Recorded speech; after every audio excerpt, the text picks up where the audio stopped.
Good morning, children.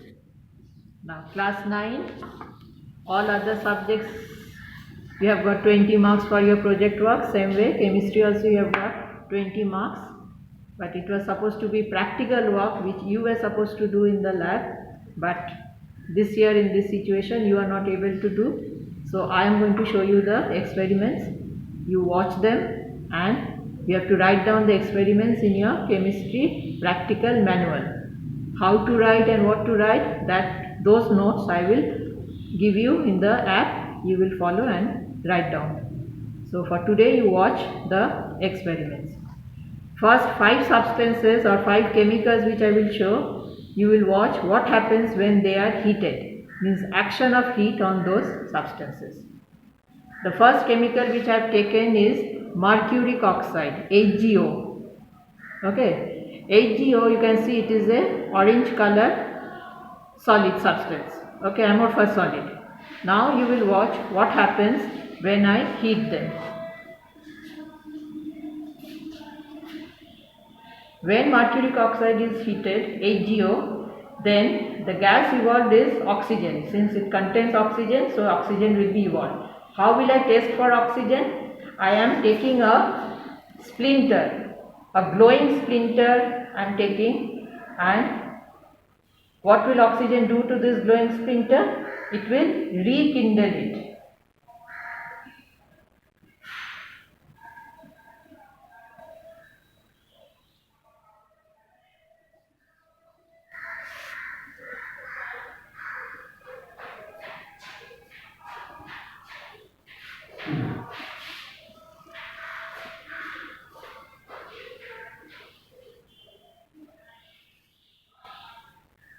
It will be either rekindle or it will glow more brightly.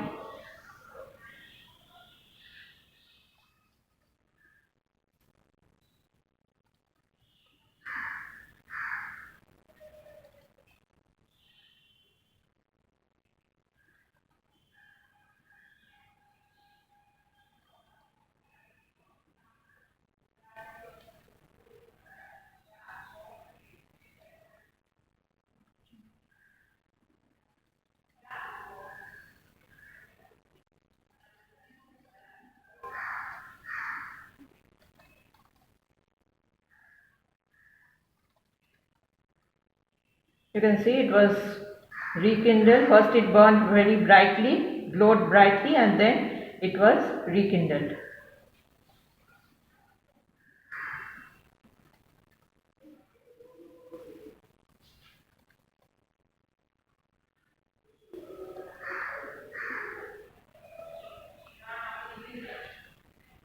Okay, so this was the test for oxygen. Now, when mercuric oxide is heated, it decomposes into mercury and oxygen. Then mercury, you may have seen it in the thermometer also, that it is a shiny silvery solid substance, and that shiny silvery substance, when the test tube cools down, you can see it is being deposited on the walls of the test tube. If you see it clearly, then you will find some shiny substance being deposited on the walls of the test tube. So when HgO is heated, it decomposes into 2 substances, Hg as a shiny silvery mirror like substance, and oxygen is evolved, which is tested by a glowing splinter which gets rekindled, or a burning splinter, it burns more brightly. So this was the action of heat on mercuric oxide. Second substance which I will show is the action of heat on lead nitrate. Lead nitrate, it is PbNO3(2). If you remember, if lead nitrate is heated, then 2 gases are given off, nitrogen dioxide and oxygen. Test for oxygen already I showed you in the previous experiment. In this experiment, you will see the nitrogen dioxide gas which is coming out in the form of reddish brown fumes.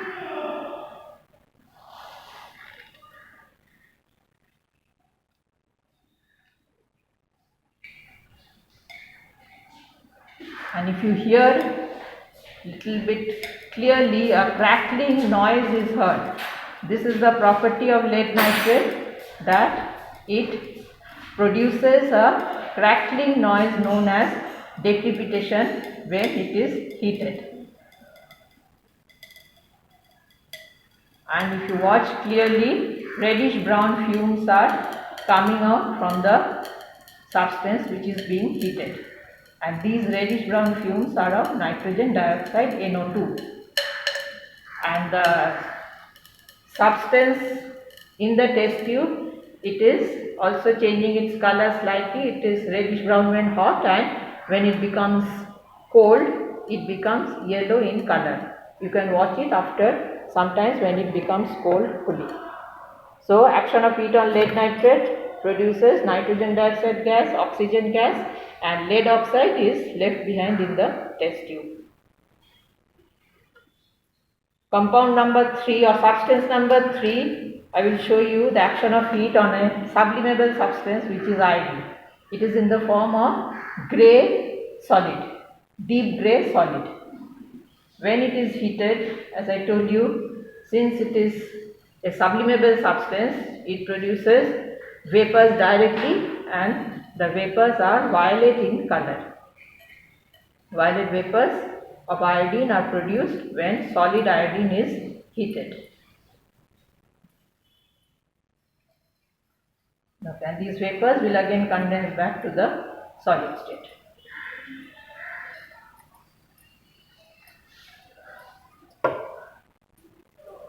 Compound number 4 is the action of heat on hydrated copper sulfate. The word hydrated means it contains water molecules. As you can see, the substance, it is in the form of blue crystals. Now I am heating it in the test tube.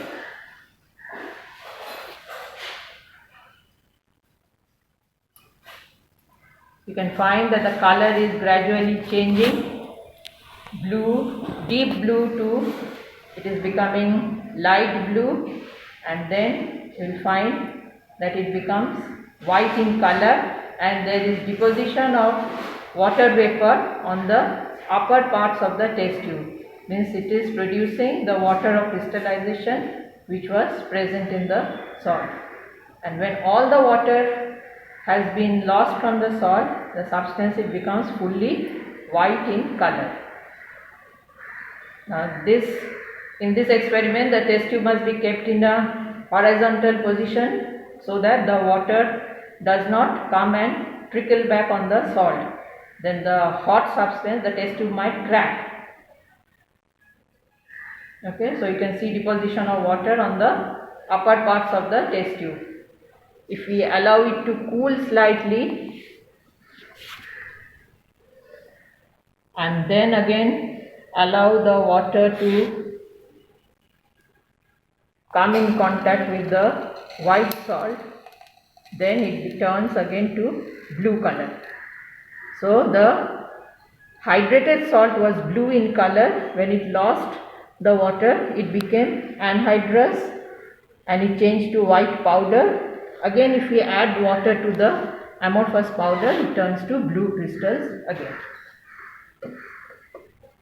The next substance, very interesting observation is seen.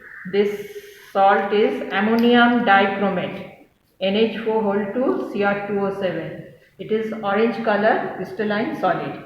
Now watch what happens when it is heated.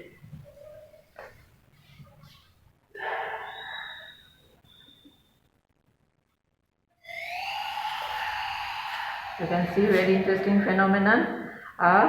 It burns with flashes of light, and the orange crystals has changed to a green color solid of chromic oxide. Okay, a green solid or a green residue